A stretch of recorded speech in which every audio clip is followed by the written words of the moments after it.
উত্তরবঙ্গের প্রাণ পুরুষ সারা বাংলাদেশের জাতীয়তাবাদী শক্তিকে তিনি এখনো। সবাইকে ধন্যবাদ, সবাই ভালো থাকুন। তাহলে তো রূপসা থেকে পাথরিয়া সবাই বলে খালেদা ম্যাডাম তোমার ভয় নয়, এইভাবে আমাদের মাঝে আসতে পারে না।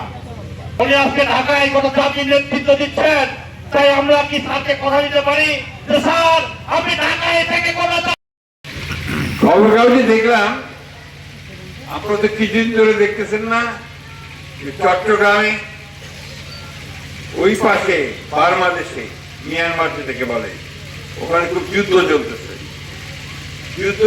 বলে একটা আরাকান আর্মি, আরাকান একটা দেশ, তার একটা সেনাবাহিনী তৈরি করতে তারা স্বাধীন হবে, ওই বার্মার বিরুদ্ধে তারা যুদ্ধ করতেছে। এই আরাকান আর্মিতে এমন একটা জায়গায় যে আমাদের পার্বত্য চট্টগ্রাম, আপনার চট্টগ্রামের পাশ দিয়ে লাইন ধরে আছে।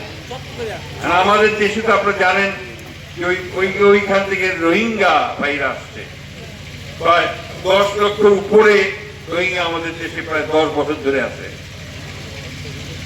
বার্মা থেকে তাদেরকে তাড়াই দিয়েছে, তারা আমাদের দেশে আছে। আমাদের গত সরকার, আওয়ামী লীগ সরকার ওদেরকে দেশে ফেরানোর জন্য কোনো চেষ্টা করে নাই।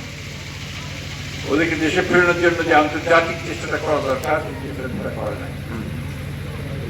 আজকে একটা খবর দেখে আমি একটু চিন্তিত হলাম।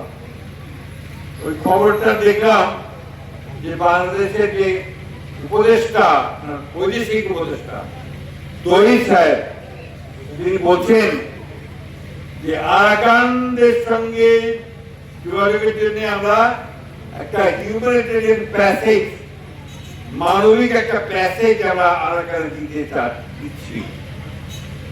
আপনার খুব কঠিন কথাটা বোঝানো মুশকিল হচ্ছে আমার। অর্থাৎ ওখানে যাওয়া যায় না তো। এখন আমাদের বাংলাদেশের এই যে চিটাগাঙ্গে যদি যাওয়া যায়, তাহলে যাওয়া যাবে, গিয়ে ওই ওখানে যাওয়া যাবে, যোগাযোগ করা যাবে। এখন এই যোগাযোগ করার জন্য তারা এখানে একটা হিউম্যানিটেরিয়ান প্যাসেজ দিচ্ছে। কেমন ব্যাপারটা কি বুঝাই বলি একটু। গাজাতে যুদ্ধ হচ্ছে না, গাজাতে খালি বোমা ফেলতেছে তো আপনার ইসরায়েল, তাই না? ওই জন্য যাওয়া পারে না। এখন আপনার বিশ্ব থেকে আর কি আপনার জাতিসংঘ থেকে খাবার, ওষুধ এই সমস্ত মানুষদের পাঠাতে হলে ওই জর্দান থেকে অথবা আপনার মিশর থেকে রাস্তা তৈরি করে ওই দিক দিয়ে গাজাতে পাঠানো হচ্ছে। ভালো কথা, এটা মানবিক দরকার আছে। আমার কথা হচ্ছে যে আজকে বাংলাদেশকে ওই জায়গায় পৌঁছতে হলো যে বাংলাদেশকে এখন আপনার একটা প্যাসেজ দিতে হচ্ছে, হিউম্যানিটেরিয়ান প্যাসেজ দিতে হচ্ছে। অনেক বড় সিদ্ধান্ত। এই সিদ্ধান্তের সঙ্গে আমাদের স্বাধীনতা, সার্বভৌমত্ব এবং ভবিষ্যতে এই অঞ্চলের শান্তি স্থিতিশীলতা জড়িত আছে। সরকারের উচিত ছিল, দায়িত্ব ছিল এই বিষয়টা নিয়ে সমস্ত রাজনৈতিক দলগুলোর সঙ্গে কথা বলা। এটা কথা না বলে তারা এককভাবে সিদ্ধান্ত নিয়ে আজকে এই হিউম্যানিটেরিয়ান প্যাসেজ বলে তারা জায়গা দিচ্ছে। আমাদের মানুষকে সাহায্য করার ব্যাপারে কোনো আপত্তি নাই, জাতিসংঘ উদ্যোগ তাকে সাহায্য করার আমাদের আপত্তি নাই। এটা হতে হবে সমস্ত মানুষের সমর্থনে। আমরা আরেকটা গাজায় পরিণত হতে চাই না, আমরা আরেকটা যুদ্ধের মধ্যে যাওয়াতে চাই না। আমাদের এখানে এসে আরো কেউ জলপ্রলয় করুক, সেটাও আমরা চাই না। একে তো রোহিঙ্গাকে নিয়ে আমরা বড় সমস্যায় আছি, তারপরে এই প্যাসেজ যদি আবার কোন বড় সমস্যার সৃষ্টি হয় সেগুলো আলোচনা করে ব্যবস্থা নিয়ে তারপরেই এটাতে যাওয়া উচিত ছিল বলে আমরা মনে করি।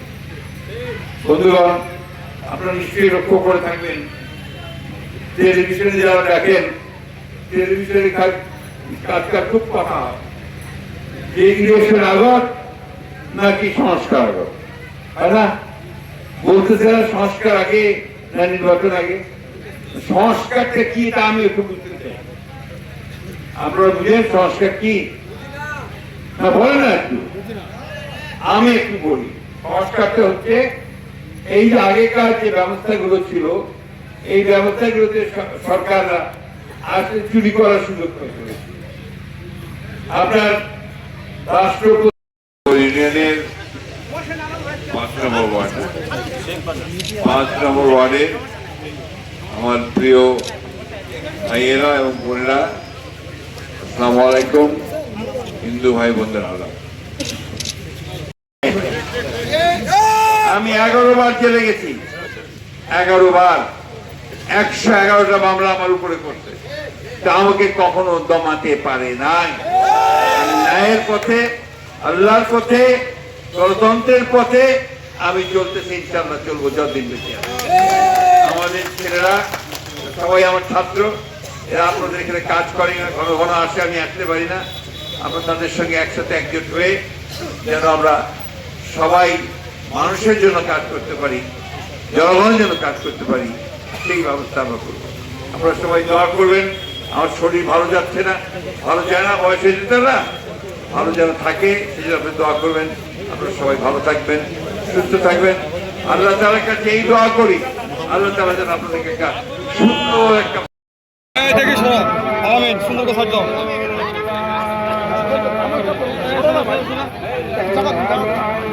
জায়গা দেন, জায়গা দেন।